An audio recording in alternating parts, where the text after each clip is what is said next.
Alors bonjour à tous, bonjour aux modèleux, aux curieux, hein, parce que là, les vidéos vintage, c'est aussi pour les curieux, ceux qui s'intéressent aux techniques. Voilà, il y a plein de choses à redécouvrir. Aux lecteurs, bien sûr, du forum de rcmac.com, aux collectionneurs. Enfin, je m'adresse à un bonjour à tous. Voilà. Alors là, je vais vous faire une petite vidéo. Donc, c'est la 60, je regarde 19e sur la série les vidéos vintage, hein. Donc, on est au 79e épisode sur l'histoire de la voiture RC. Là, il y a un moment que j'en avais pas fait. J'ai dit, là, il faut que je refasse une petite série. Mais pour moi, c'est assez compliqué parce que les recherches au niveau historique, c'est hyper.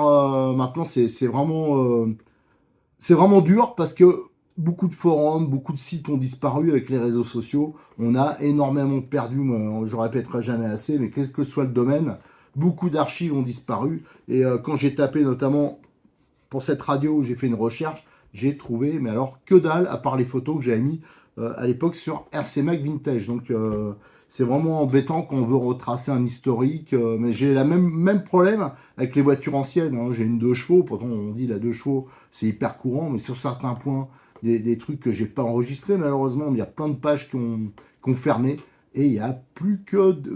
Il y a que dalle, quoi. On retrouve juste des pages Facebook ou autres avec des gars qui souvent ils connaissent pas grand chose et qui tiennent ça. Et donc c'est hyper dur d'avoir des infos. Donc cette radio qui est dans une vitrine de ma collection, donc de moteurs, de radio, tout ça, à chaque fois que quelqu'un vient voir ma petite collection, Matt, à chaque fois, ils sont en arrêt sur cette radio. Ou alors, c'est qu'ils l'ont pas vue. Des fois, ils croient que c'est une radio normale. Ils font pas gaffe qu'il y a un seul manche. Donc ça, c'est vraiment la particularité de cette robe digitale 2. À propos, quand j'ai fait des recherches, j'ai quand même trouvé sur une photo de eBay quelqu'un qui vendait une radio du même style. C'était bien une robe digitale 2, mais il n'y avait pas le B là, on verra après. Et c'était une radio classique avec deux manches. Donc celle-là, sa grosse particularité, c'est qu'il y a un seul manche. Donc par exemple, si vous avez un bateau, là vous avez gaz, enfin marche avant, marche arrière, et là la direction. Mais souvent c'était aussi sur des avions. Et moi, je l'ai utilisé, ça c'est une radio à moi hein, que j'ai gardée, c'est la seule d'ailleurs, je crois. Quand j'ai débuté, que j'étais tout môme, dans mon club, c'était un club d'avions et de bateaux, le RoboClub 94, plus connu sous le nom de RC 94 de Sucy-en-Brie, qui a évolué après vers la voiture. Le président, c'était Monsieur Poiseau. Et je me rappelle, il y avait. Moi, je débutais, j'avais juste un bateau, une coque, j'avais 12 ans, un truc comme ça. Mes parents ils m'amenaient là, c'était pour apprendre un peu à devenir un peu manuel. C'est pour ça que maintenant, je continue à bidouiller. Et on n'avait pas de radio, mes parents ils roulaient pas sur l'or, et il y en a un qui vendait sa vieille radio, donc monomanche comme ça, et c'est vraiment la première radio que j'ai utilisée avant d'avoir une Robeco. Alors ceux qui connaissent, c'était vraiment le modèle de base, toujours de la même marque. Tiens, d'ailleurs, à propos de la marque, Robe, c'est quoi? C'est juste, c'était un distributeur, je crois qu'il a disparu d'ailleurs, j'en suis pas sûr, qui distribuait plein de marques et notamment Futaba. En fin de compte, c'était les robes, c'était des Futaba. Alors j'espère pas me planter sur ce modèle-là, mais moi j'ai eu pas mal de radios avions, robes, radio aussi voiture à volant, les robes RAS, tout ça, et il y avait souvent l'équivalent chez Futaba. Alors sa construction, donc c'est de l'aluminium, c'est du pliage, hein. C'est une construction relativement assez basique. On peut la démonter facilement. Et donc, il y a ce monomanche qui en fait toute sa particularité. Au niveau, c'est bien sûr une radio à quartz. Maintenant, tout le monde connaît les radios, c'est en 2J4. Enfin voilà, on allume et on risque pas de brouiller quelqu'un. À l'époque, il fallait faire attention quand même aux fréquences. Donc, pour ça qu'on avait, quand on était dans un club, il y avait un système des pinces avec un tableau des fréquences. Alors, par exemple, si on était en 2700, on avait une pince, on mettait la pince sur le 2700 et les autres savaient qu'on l'utilisait. Donc, ça évitait que quelqu'un allume sa radio, utilise la même fréquence. Et on avait plusieurs quartz qu'on changeait donc pour pas être gêné par les autres, surtout en compétition. Il fallait donner, je crois, trois fréquences. Le problème, c'est que les quartz étaient assez fragiles et il y en a qui faisaient pas attention. Enfin voilà, c'était quand même beaucoup plus aléatoire que maintenant. Alors cette radio, on va la regarder de plus près, on va un peu la décortiquer et vous allez voir. Enfin, je sais pas si vous voyez quand même, c'est quand même hyper particulier de piloter avec un seul manche, hein. C'est spécial. Allez, on va la regarder de près. Allez, matons un peu cette radio. Alors, vous avez un revêtement un peu granuleux, là. Donc c'est de l'aluminium. Donc vous voyez, Robe Digital 2, donc là vous avez le B. C'est ça je pense qu'il va la distinguer de la radio avec deux manches, hein. Donc vous avez les trims, ici vous avez des indications Robe, ouais, je vois pas trop pour la fréquence, si c'est vraiment bon. Là on voit bien que c'est emboîté, hein. Donc le pliage. Ici les petits caoutchoucs, hein, pour le poser, on voit qu'il en manque un là. En dessous il y en a 4, alors est-ce qu'ici il y a une indication? Donc là il y a le numéro de série, donc rien de spécial, et au-dessus on a l'interrupteur. Et là, c'était l'antenne qui venait se visser. Alors, généralement, les antennes, c'était pas comme ça.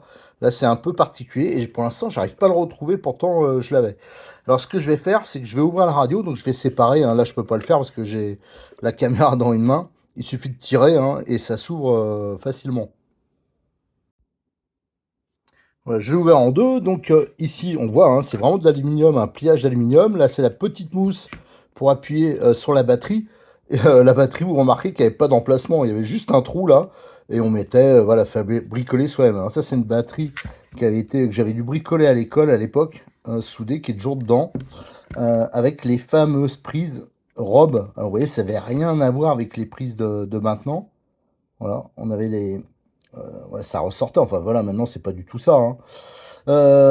Qu'est-ce qu'on voit? Alors, le pack était là. Ici, l'électronique, on a donc éteint. Ben voilà, on a la preuve. Donc, Robe, hein, c'était bien une d'origine Futaba. Là, on a l'étiquette de garantie. Et là, on a une platine comme on ne voit plus, quoi. Des grosses soudures au plomb à l'étain. Donc, plutôt, mais vraiment balèze, hein. C'est pas le petit circuit électronique comme on a maintenant. Là, on a le support pour le quartz, mais malheureusement, il n'est pas dedans. Donc, je sais pas ce que c'est. Moi, je pense que c'est du 27 ou 72. Voilà, c'est là qu'on mettait le quartz. Et vous avez les éléments électroniques qui sont bien sûr beaucoup plus balèzes que ceux qu'on trouve actuellement. Même pour la partie le manche, hein, le système là, il est énorme, quoi. Regardez, par rapport à mon doigt, c'est monstrueux. Le système, le ressort, il est monstrueux, je l'aperçois là. Les potards, regardez la taille des potards. Enfin voilà, donc c'est beaucoup de choses qui ont bien sûr évolué. Là, il y avait différents réglages là. Là, on voit ici, enfin voilà, c'est donc quand même assez particulier. Alors je peux pas démonter beaucoup plus, hein. Je vais faire les photos. Je vais rajouter cette radio au musée virtuel. Si vous êtes dans le coin, vous avez l'occasion de passer voilà, lors d'une rencontre RCMAC qu'on organise, des choses comme ça, ou des courses où on va, parce que je vais continuer à aller de temps en temps quand même à des courses. N'hésitez pas à me ramener vos vieilleries pour que je puisse les prendre en photo et les rajouter au musée virtuel. Alors là, ça a été une vidéo bien sûr assez courte parce que le sujet, voilà, il n'y a pas 10 000 choses à montrer, mais n'hésitez pas, si vous avez de la documentation, des infos sur cette radio, à les communiquer, que je puisse les rajouter au musée virtuel.